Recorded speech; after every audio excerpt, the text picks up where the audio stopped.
Pour la deuxième façon de faire, on va faire une cuisson de sucre à 121 au grand boulet. D'accord? Mais autant de sucre que d'amandes.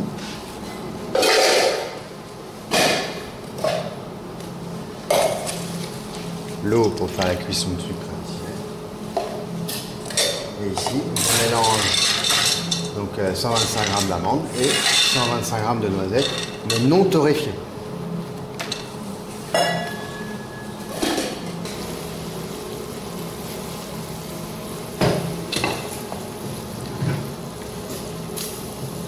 On vérifie la cuisson, qu'on soit au boulet.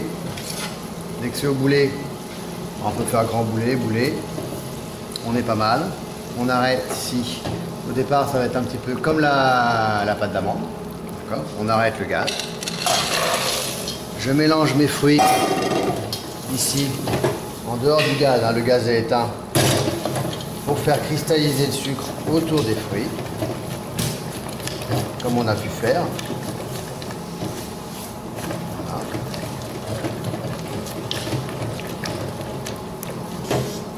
Et bien, je continue la cuisson ici pour caraméliser l'ensemble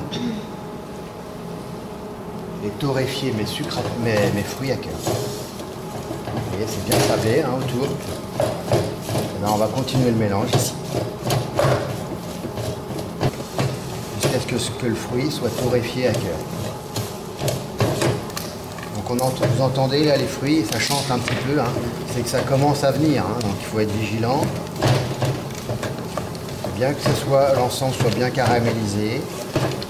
Donc quand on le fait bien sûr soi-même, on ne l'achète pas, on le fait soi-même, là on va pouvoir gérer la couleur, gérer le goût, et puis gérer également la composition.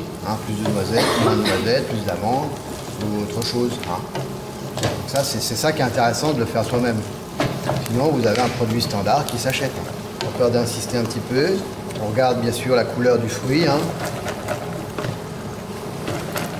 Mais là, on va pas être mal.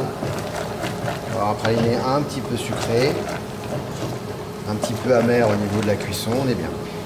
Dès que c'est fini de cuire, je vais débarrasser ça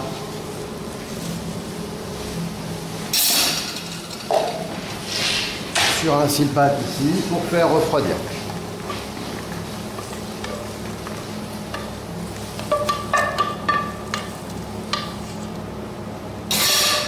Ça va bien. Surtout, on va vérifier, alors ça arrête la cuisson, et puis on va vérifier également la cuisson du fruit. Donc là, on est pas mal au niveau de la couleur. C'est intéressant.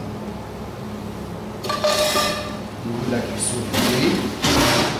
Comme tout à l'heure, on va prendre une noisette, une amande. On va ouvrir et c'est bien grillé exactement de la même façon. D'accord ? C'est bien froid. On va aller à la broyeuse. Je mets mes morceaux de praliné concassés ici dedans. Voilà. Si vous avez un bon de coupe, le praliné il peut se faire que dedans. Ça tourne bien. On peut avoir quelques grains, ça permet de faire éventuellement des pralinés comme on appelle à l'ancienne ou des choses comme ça. C'est un cas intéressant. Faire différentes sortes de pralinés sur les mêmes bases.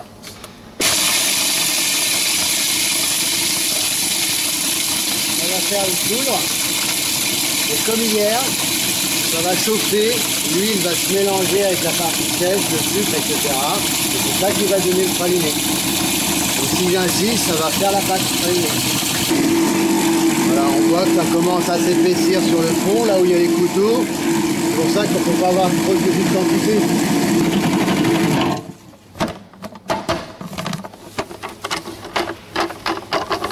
Là, on a quand même une belle pâte bien formée maintenant, contrairement à tout à l'heure.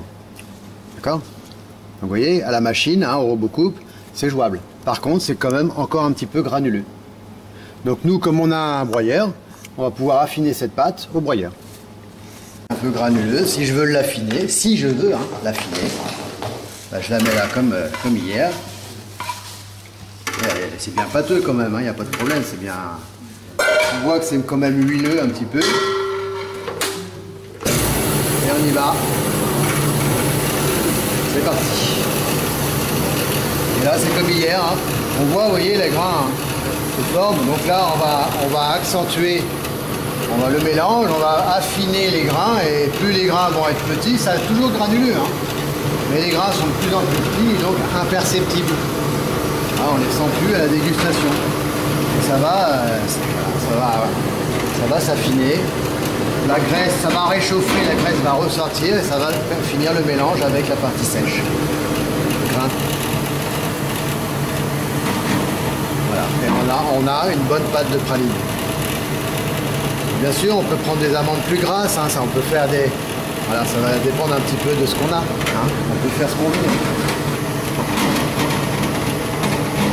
Et derrière, comme ça frotte un petit peu plus, vous pouvez voir, c'est plus liquide, c'est de plus en plus liquide.